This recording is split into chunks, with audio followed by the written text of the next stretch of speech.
Today I'm going to tell you how to get refund from Alibaba। ठीक है, PL की sourcing के लिए हम मोस्टली अलीबाबा को ही चूज़ करते हैं। सोर्सिंग में सबसे पहले सप्लायर को शॉर्टलिस्ट करने में 10 to 15 डेज़ लग जाते हैं। उसके बाद सैम्पलिंग होती है, इंस्पेक्शन होती है, प्रोडक्शन होती है और फिर एट द एंड शिपमेंट होती है। पूरे टाइम में, पूरे प्रोसेस में आपको किसी भी पॉइंट पे लगता है कि मैंने तो गलत सप्लायर को ऑर्डर प्लेस कर दिया है। ठीक है, आप कोई भी रीज़न हो सकती है, आपकी इंस्पेक्शन रिपोर्ट बहुत वर्स आई है जिससे आप अपने सप्लायर को सेकंड चांस नहीं देना चाह रहे हैं, या आपकी शिपमेंट बताए गए टाइम पर नहीं पहुंची, उससे बहुत ज़्यादा लेट हो गई है, या कस्टम क्लियरेंस का कोई इशू है और सप्लायर बिल्कुल कोऑपरेट नहीं कर रहा। तो कोई भी रीज़न हो सकती है, तो आपके पास किसी भी मौके पे रिफ़ंड का ऑप्शन मौजूद होता है। तो रिफ़ंड लेने के लिए किन स्टेप्स को फॉलो करना है, आज मैं उन्हीं पे बात करने वाली हूँ। तो अलीबाबा अकाउंट मैंने खोला हुआ है अपना। सबसे पहले हम साइड में ऑर्डर्स में जाएंगे, ऑर्डर्स पे क्लिक करेंगे।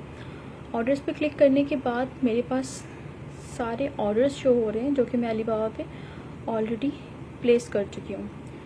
अच्छा, ऑर्डर प्लेस करने के 90 डेज़ तक आपको रिफ़ंड का ऑप्शन शो हो रहा होता है। ऑर्डर प्लेस करने के 90 डेज़ तक के बाद तक आपको रिफ़ंड का ऑप्शन शो हो रहा होता है। तो अब मेरी कोशिश है कि मेरा कोई ऑर्डर इस तरह का मिल जाए जहाँ पे मुझे रिफ़ंड का ऑप्शन शो हो रहा हो। ये साइड पे ऑप्शंस आ रहे हैं, ठीक है, राइट साइड पे, ताकि मैं आपको शो कर सकूँ कि किस तरह से हमने रिफ़ंड एप्लीकेशन को फिल करना है और आगे क्या होगा। ठीक है, ये मेरा एक यहाँ पे ऑर्डर मुझे मिल गया है जहाँ के रिफ़ंड का ऑप्शन मुझे नज़र आया है, अप्लाई फॉर रिफ़ंड। इस पर क्लिक करूँगी। अप्लाई फॉर रिफ़ंड पे क्लिक करते ही मेरे सामने एक एप्लीकेशन फॉर्म अपीयर हो जाएगा। ठीक है, स्टार्ट अ रिफ़ंड एप्लीकेशन। अब हम इस एप्लीकेशन फॉर्म को फिल करते हैं। Did you receive the goods, अगर तो आपको गुड्स रिसीव हो गई हैं तो यस कर दें, नहीं हुई तो नो कर दें। रीज़न फॉर रिफ़ंड, रिफ़ंड की रीज़न के लिए कुछ ऑप्शंस दिए हुए हैं। जो भी रीज़न आपकी सिचुएशन के साथ मैच करती है उसको यहाँ से सिलेक्ट कर लें। और रिफ़ंड अमाउंट यहाँ मेंशन करनी है, रिफ़ंड ऑल कर दें अगर पूरी अमाउंट पे रिफ़ंड चाह रहे हैं। जो भी अमाउंट पे रिफ़ंड चाहिए वो यहाँ मेंशन करनी है आपने। उसके बाद प्रोसेस फ़ी, अच्छा, एक्चुअल हमारे ऑर्डर अमाउंट के ऊपर जो हमें प्रोसेस फ़ी पड़ती है, मतलब जो हमारे बैंक चार्जेस होते हैं, मतलब अगर हम बैंक से पे कर रहे हैं तो बैंक ट्रांसफ़र फ़ीस भी होती है, अगर पेपाल से पे कर रहे हैं तो पेपाल फ़ी भी होती है। तो वो वाले जो फ़ीस है किसने पे की है, अगर बायर ने किया है तो बायर सेलेक्ट कर लें, सप्लायर ने किया तो सप्लायर सेलेक्ट कर लें। अगर दोनों ने शेयर किए तो इस ऑप्शन को सिलेक्ट कर लें। मोस्टली बायर मतलब सेलर जो होता है, अमेज़न सेलर, वो ही यहाँ पे प्रोसेसिंग फ़ी जो है वो पे करा, तो कवर बाय बायर सेलेक्ट कर लेंगे। ठीक है, अब डिस्क्रिप्शन ऑफ रिफ़ंड रीज़न, यहाँ पे आपको 200 कैरेक्टर्स की लिमिट दी गई है। आपने पहले से एक अच्छी सी डिटेल में अपना केस रेडी कर लेना है, उसको फिर यहाँ पे आपने कॉपी पेस्ट कर देना है। ठीक है, यहाँ पे हम कुछ भी रैंडमली अभी मैं फ़िलहाल टाइप कर रही हूँ, तो उसमें आपने फुल अपना रीज़न जो है यहाँ पे डिस्क्राइब कर देना है। उसके बाद नीचे जाएंगे तो अपलोड एविडेंस, यहाँ पे आपने एविडेंस प्रूफ जो है वो अपलोड करना है। एविडेंसेस क्या हो सकते हैं, एविडेंसेस वो स्क्रीनशॉट हो सकते हैं जिसमें आप ये शो कर सकें कि सप्लायर ने इस मौके पे मेरे से ये कमिटमेंट की थी और अब वो नहीं फुलफ़िल की। तो ऐसे स्क्रीनशॉट्स भी आपने ऑलरेडी लेके सेव कर लेने हैं अपने पास। ठीक है, जैसे मैंने अभी ऐड फाइल पे क्लिक किया और मेरे पास ये सब, यहाँ से फिर आपने उनको सिलेक्ट कर लेना है। जैसे अभी फॉर एग्ज़ाम्पल मैं ये सिलेक्ट कर लेती हूँ। ठीक है, यहाँ पे आप 10 से 12 जो है स्क्रीनशॉट्स यहाँ दे सकते हैं, और अगर वीडियो देनी है तो वीडियो भी दे सकते हैं। ठीक है, अभी मैंने जस्ट एक करके दिखाया आपको फॉर एग्ज़ाम्पल। कॉन्टैक्ट इन्फो में आपका, क्योंकि अब यहाँ पे एप्लीकेशन देने के बाद अलीबाबा ने आपसे आपकी ईमेल के थ्रू ही कांटेक्ट करना होता है, तो यहाँ पे अपनी ईमेल दे देंगे। मेरी ऑलरेडी शो हो रही है। नीचे थोड़ा सा आएंगे रिफ़ंड डिटेल्स, रिफ़ंड डिटेल्स में ये देखें रिफ़ंड अमाउंट मेंशन कर देंगे। यहाँ पे सारी बैंक डिटेल्स आ जाएंगी। बेनिफिशियरी नेम आ रहा है, आपका बैंक कंट्री आ रही है, स्विफ्ट कोड आ रहा है। जिस भी वे ऑफ पेमेंट से आपने उसको पेमेंट किया, मतलब अगर क्रेडिट कार्ड से किया तो क्रेडिट कार्ड की सारी डिटेल्स आ जाएंगी, पेपल से किया तो पेपल की सारी डिटेल्स आ जाएंगी, बैंक ट्रांसफ़र है तो उसकी सारी डिटेल्स आ जाएंगी। ठीक है, इन सब को भी फिल करने के बाद ठीक है यहाँ पे एग्री के ऑप्शन को करके और फिर हमने इस एप्लीकेशन को सबमिट कर देना।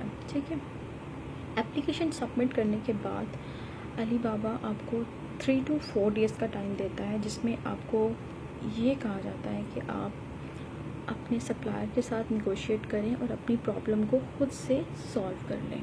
ठीक है, आपस में निगोशिएट करके आप खुद से अपनी प्रॉब्लम को सप्लायर के साथ सॉल्व कर लें। अगर तो आपको लगता है 3 से 4 दिन के बाद भी कि नहीं, सप्लायर मेरी टर्म्स को नहीं मान रहा और नहीं हो सकता सोल्यूशन, और आप चाहते हैं कि अली बाबा जंप इन करे और हमारे इस प्रॉब्लम को सॉल्व करे, तो आपको 3 से 4 दिन के बाद यही ऑर्डर्स में देखें, जैसे कि अभी मैंने अपने एक ऑर्डर में रिफ़ंड का ऑलरेडी अप्लाई किया हुआ है, तो इस तरह से आपको अपने ऑर्डर में ऑप्शन आ रहा होगा व्यू रिफ़ंड एप्लीकेशन। जैसे ही आप व्यू रिफ़ंड एप्लीकेशन में जाएंगे तो आपको एक बटन शो हो रहा होगा जो कि होगा एस्केलेट डिस्प्यूट का। मेरे पास एक स्क्रीनशॉट मौजूद है, उसमें मैं आपको दिखा देती हूँ कि वो किस तरह की ऑप्शन होगी जिसको आपने क्लिक करना है। और उसके बाद ये देखिए, ये स्क्रीनशॉट है, इस तरह का बटन हो रहा होगा एडिट रिफ़ंड रिक्वेस्ट किया। अगर तो कुछ एडिट करना है तो वो भी कर सकते हैं।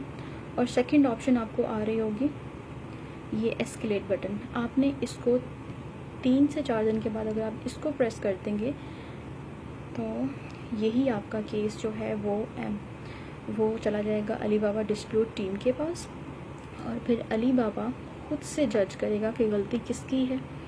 आपसे भी एविडेंसेस लिए जाएंगे, सप्लायर से भी एविडेंसेस लिए जाएंगे, और एट द एंड अली बाबा खुद जज करके फ़ैसला करेगा कि रिफ़ंड आपको दिया जाएगा या नहीं दिया जाएगा, या सप्लायर के ऊपर क्या क्लेम किया जाएगा, जो भी हो सकता है। ठीक है, अभी मैंने अपने एक ऑर्डर पे ऑलरेडी जो है ना रिफ़ंड एप्लीकेशन की हुई है, तो उसका एक ओवरव्यू दे दूँगी कि एस्केलेट बटन प्रेस करने के बाद क्या होगा। एस्केलेट बटन प्रेस करने के बाद आपकी ईमेल आएगी, आपको अपने गिवन ईमेल के ऊपर आपको ईमेल आएगी अली बाबा की तरफ से, जिसमें कि वो अपलोड एविडेंसेस का एक बटन शो कर रहे होंगे, और वहाँ पे जाके आपने उनको एविडेंसेस शो करने हैं। वही स्क्रीनशॉट्स जो कि आपने केस एप्लीकेशन में दिए थे, वही स्क्रीनशॉट आप दोबारा दे सकते हैं। देखिए मैं आपको दिखाती हूँ, इसके अंदर व्यू एप्लीकेशन में जाके आपने वही स्क्रीनशॉट दे देने हैं। ठीक है, और अपना पूरा एक केस रेडी करके दोबारा जैसे कि आपने पहले अली बाबा को दिया था उसी तरह आपने अब डिस्प्यूट टीम को भी अपना पूरा केस लिखकर और एविडेंसेस के साथ अपलोड कर देना है। उसके बाद ये एस्केलेशन इन प्रोग्रेस का व्यू आ रहा है मेरे पास। ठीक है, अब Alibaba is currently processing this dispute, you will receive a notification email within 3 days. अच्छा जी, अब एविडेंसेस अपलोड करने के बाद फिर 3 डेज़ का टाइम आपको दिया जा रहा है, जिसमें कि आपके सप्लायर से भी एविडेंसेस लिए गए हैं, आपसे भी लिए गए हैं। तो 3 दिन के बाद फिर से आपको आपके ईमेल पे ही जो है ना मज़ीद स्टेप्स के बारे में अली बाबा खुद बताएगा। ठीक है, और at the end alibaba.com make determination, और फिर तकरीबन 3 से 4 दिन के बाद मज़ीद अगर एविडेंसेस चाहिए होंगे या जो भी प्रोसेसिंग आपके सिचुएशन को मैच करती होगी उसके हिसाब से टाइम होगा, लेकिन 30 डेज़ लग जाते हैं इस रिफ़ंड एप्लीकेशन को की डिटर्मिनेशन में, तकरीबन 30 डेज़ लग जाते हैं। रिफ़ंड लेना हमारा एविडेंसेस पे बहुत ज़्यादा जो है ना वो